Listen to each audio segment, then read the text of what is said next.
बिस्मिल्लाहिर्रहमानिर्रहीम, अस्सलाम वालेकुम। मैं हम आपका होस्ट गुलाम सनमान और आप देख रहे हैं यूके इमिग्रेशन न्यूज़ चैनल। आज हमारी खुशकिस्मती है कि हमारे साथ लंदन के मरूफ बैरिस्टर इमिग्रेशन पर जिनकी बहुत गिरफ्त है, मैं कहूँगा इमिग्रेशन के मामलात के ऊपर, बैरिस्टर राशिद असलम साहब मौजूद हैं। इनकी एक्सपर्टी वैसे तो इमिग्रेशन के तकरीबन तमाम ही जो मामला थे उनके ऊपर है, लेकिन इनोवेटिव वीज़ा और बिज़नेस वीज़ा के अंदर जो है आजकल इनकी बहुत ज़्यादा मैं कहूँगा गिरफ्त भी है। और इनके जो पाकिस्तान, स्पेन, दूसरे ममालिक में जो दफातर काम कर रहे हैं, बहुत बड़ी तादाद के अंदर जो है वो लोग इनके थ्रू जो है वो वीज़े हासिल कर रहे हैं। अस्सलाम वालेकुम साहब। सबसे पहले तो वैसे बताएं हमें कि इनोवेटिव वीज़ा होता क्या है? जी, इनोवेटिव वीज़ा होता है कि अगर आपके पास कोई ऐसा बिजनेस आइडिया हो जो पहले यहाँ पे यूके में जिसको एक्सरसाइज ना किया गया हो या जिसकी बेस पे कोई बिजनेस ना हुआ हो और वो आइडिया वायबल हो, यानी कि उसमें अगर कल को आप बिज़नेस स्टार्ट करते हैं तो उसमें कोई प्रॉफिट होने की उम्मीद हो, तो उसकी बेस पे उस बिज़नेस आइडिया को लेके आप इंडोर्समेंट बॉडी के पास चले जाते हैं। वो इंडोर्समेंट बॉडी आगे होम ऑफिस के साथ रजिस्टर्ड होनी चाहिए। बहुत सारी इंडोर्समेंट बॉडीज़ हैं जिनकी लिस्ट होम ऑफिस की वेबसाइट पर मौजूद है कि हमारे साथ वो कनेक्टेड हैं। तो आप उन इंडोर्समेंट बॉडीज़ को कांटेक्ट करते हैं कि मेरे पास ये बिज़नेस आइडिया है, इसकी बेस पे मैं बिज़नेस करना चाहता हूँ और मैं स्टार्टअप या इनोवेटिव वीज़ा के लिए अप्लाई करना चाहता हूँ। अच्छा, मैं आपसे थोड़ा सा ही बोला, लेट से कोई बंदा पाकिस्तान में बैठा है और उसके ज़हन में एक आइडिया आया कि वो एक पार्किंग के बारे में कोई बड़ी ज़बरदस्त ऐप बना रहा है, तो उसको कैसे पता होगा कि मैंने कौन सी इंडोर्समेंट बॉडी से रब्ता करना है? कैसे करेगा वो रब्ता? देखिए, एक तो बहुत सारे जो इंडोर्समेंट बॉडीज़ हैं उन्होंने अपनी सर्विसेज लिखी हुई हैं। कुछ इंजीनियरिंग से मुतल्लिक़ चीज़ों को डील करते हैं, कुछ ह्यूमन रिसोर्सेज के मुतल्लिक़ जो मामला हैं उनको डील करती हैं। तो आपको खुद ढूंढना पड़ता है। अगर कोई इस किस्म का इशू है तो आप हमसे भी रब्ता कर सकते हैं, आप वकला से भी रब्ता कर सकते हैं। वो आपको इस सिलसिले में ज़्यादा हेल्प कर सकते हैं, प्रोफेशनल हेल्प प्रोवाइड कर सकते हैं।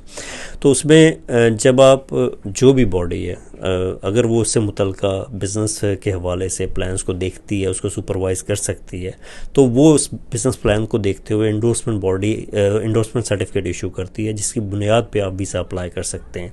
जो आपका सवाल था जो पार्किंग के हवाले से या बाकी चीज़ों के हवाले से, पाकिस्तान से रिसेंटली बहुत सारे नौजवान हैं जो IT की जो फील्ड थे उससे मुतल्लिक़ उनके पास डिग्री थी, तालीम थी, उनके पास इनोवेटिव आइडियाज़ थे, तो उनको वहाँ से काफ़ी सारे वीज़े मिले हैं। उन्होंने डायरेक्टली अप्लाई किया है या सोलिसिटर्स या लॉयर्स के थ्रू अप्लाई किया। तो इसके बेस पे यहाँ पे सजेशन क्या है कि खुद की बजाय किसी माहिर कानून से रब्ता करना चाहिए ताकि बेहतर तरीके से एप्लीकेशन फाइल हो?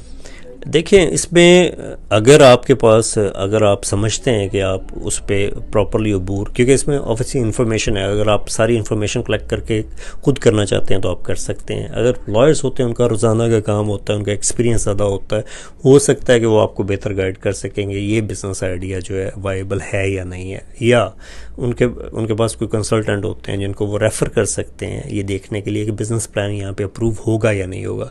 उसकी वजह से ये होता है कि आपकी एफ़र्ट्स जो हैं वो ज़ाया नहीं होती और उसमें थोड़ी बहुत चेंज करनी हो या कोई और अच्छे उसमें सजेशंस जो कंपनी है दे सकती है या सोलिसिटर दे सकते हैं या और कोई शख्स जो प्रोफेशनल है वो दे सकता है, तो वो एक अच्छा चीज़ हो जाती है एप्लीकेशन को सबमिट करने के लिए या प्रोसीड करने के लिए। अच्छा बैरिस्टर साहब, अगर किसी बंदे के पास आइडिया भी है, इंग्लिश प्रोफिशेंसी भी उसकी गुड है, एजुकेशन भी है, अगर उसके पास फंड्स नहीं है तो फिर क्या हाल है उसका?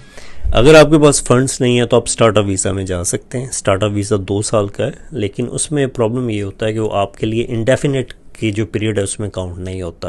2 साल के बाद आपको फिर इनोवेटिव वीज़ा में आपको स्विच करना पड़ता है। उसके बाद आपके 5 ईयर्स का टाइम पीरियड स्टार्ट होता है और 5 ईयर्स की कैटेगरी में शामिल होते हैं। लेकिन अगर आपके पास फंड्स नहीं है तो ये बेस्ट ऑप्शन है कि आप स्टार्टअप वीज़ा में जाएँ। उसके बाद जो 2 साल में आप जब कमाते हैं, आपके पास फंड्स हो जाएँ, तो उसकी बेस पे आप इनोवेटिव वीज़ा में उसको स्विच कर जाएँ। अगर बंदे के पास खुद फंड्स नहीं है लेकिन उसका कोई बिजनेस पार्टनर है किसी दूसरे मुल्क में, तो उसकी भी फंड्स काउंट हो सकते हैं? देखिए, इसमें टीम भी हो सकती है। इनोवेटिव वीज़ा में 2 लोग भी अप्लाई कर सकते हैं। ये एक अच्छी बात है कि अगर फ़र्ज़ करें आपके पास फ़ंड्स नहीं है, आपके किसी दूसरे बंदे के पास फ़ंड्स हैं जो बिज़नेस पार्टनर बनना चाहता है, तो आप जॉइंट अकाउंट खोल के या जॉइंट अकाउंट में रख के भी अप्लाई कर सकते हैं। आप उसको बिज़नेस पार्टनर बना सकते हैं। उसकी वजह से वो दूसरा शख्स जो होगा उसको भी वीज़ा मिल जाएगा। मीन्स आप दोनों यहाँ पे as a partner, business partner यहाँ पे आ जाएंगे और आप इनोवेटिव वीज़ा का जो भी आइडिया है उसको यहाँ पे प्रोसीड कर सकते हैं। अच्छा, इसके अलावा ये भी मैं जानना चाहता हूँ कि अगर बंदा इनोवेटिव वीज़े पे यहाँ पे आ गया है, अगर उसका आइडिया इतना सक्सेसफुल नहीं हुआ, और क्या वो दूसरी कैटेगरी में वीज़ा स्विच कर सकता है? देखिए, इनोवेटिव वीज़ा से आप उसमें कोई ऐसी पाबंदी नहीं है कि आप स्विच ना कर सकें, आप बिल्कुल स्विच कर सकते हैं कि ये नॉर्मल वीज़ा है। अगर इस किस्म की आपको सिचुएशन मिलती है जिसमें आप वर्क परमिट में जाना चाहते हैं तो बिल्कुल आप कर सकते हैं, या किसी और कैटेगरी में जाना चाहते हैं तो आप कर सकते हैं। लेकिन ये इस वजह से बेस्ट मैं समझता हूँ कैटेगरी है कि इसमें आप इंडिपेंडेंट होते हैं, आप खुद अपनी क्वालिटीज़ से, खुद अपने जो टैलेंट है उसके ज़रिए अपना बिजनेस इस्टेब्लिश करते हैं। उसमें सक्सेस के ज़्यादा चांसेस होते हैं, उसमें प्रोग्रेशन के ज़्यादा चांसेस होते हैं। ये एक बेस्ट ऑप्शन है जो बहुत अरसे के बाद होम ऑफिस ने दिया है। अच्छा, दूसरा ये कि जो वीज़ा लेके यहाँ पे आएगा वो अपने स्पाउस या अपनी फैमिली मेम्बर, पेरेंट्स को भी यहाँ पे बुला सकता है लाइक परमानेंट वीज़े पे? नहीं, पेरेंट्स का तो बड़ा मुश्किल होता है, लेकिन हाँ अपने उस स्पाउस को, अपने बच्चों को यहाँ पे बुला सकता है, सब्जेक्ट टू अपनी मेंटेनेंस। जिस बंदे की अभी शादी नहीं हुई तो वो तो पेरेंट्स को बुलाना चाहिए उसको। देखिए, पेरेंट्स का ऑब्वियसली वो बड़ा लंबा प्रोसीजर है, इसमें वो अलाउड नहीं है। लेकिन अब जो उसकी डिपेंडेंट है, जैसे मैंने पहले बताया कि वाइफ और बच्चे, वो ज़रूर, हाँ अगर वो शादीशुदा नहीं है तो ऑब्वियसली एक ना एक दिन तो उस तरफ जाएगा। तो उस वक्त जब इस किस्म का कोई इकदाम होता है, शादी होती है, then you can apply for spouse visa. अच्छा अभी सर, ये जो इनोवेटर वीज़ा और स्टार्टअप वीज़ा में बेसिक अगर आप, मैं कहूँ कि एक लाइनर बताएं कि फ़र्क क्या दोनों में? एक गरीब और टैलेंटेड आदमी के लिए जो स्टार्टअप वीज़ा है, ठीक है, और दूसरा वो है जो 50,000 जिसकी जेब में होंगे। 50,000 पाउंड। जी, अगर आपकी जेब में 50,000 पाउंड है तो आपको इनोवेटिव वीज़ा की तरफ जाना चाहिए, अगर नहीं है तो स्टार्टअप वीज़ा बेस्ट अच्छा, ऑप्शन वो जो है। 50,000 पाउंड है वो यहाँ पर आपने बाकायदा इन्वेस्ट भी करने हैं कि सिर्फ जेब में ही होनी चाहिए? जी जी, बिल्कुल इन्वेस्ट करना है। जब आपका वीज़ा हो जाएगा तो आपने लाने हैं, ला के उस कंपनी में रखने हैं, बाकायदा उसको यहाँ पे बिजनेस transfer में करना है। इन्वेस्ट करना है, ट्रांसफ़र करना है, बिल्कुल उसको आपने शो करना है बाद में एक्सटेंशन में अपनी में कि आपने 50,000 पाउंड जो था उस बिज़नेस में इन्वेस्ट किया है और वो सर्कुलेट कर रहा है उसमें। बहुत शुक्रिया। Thank you so much.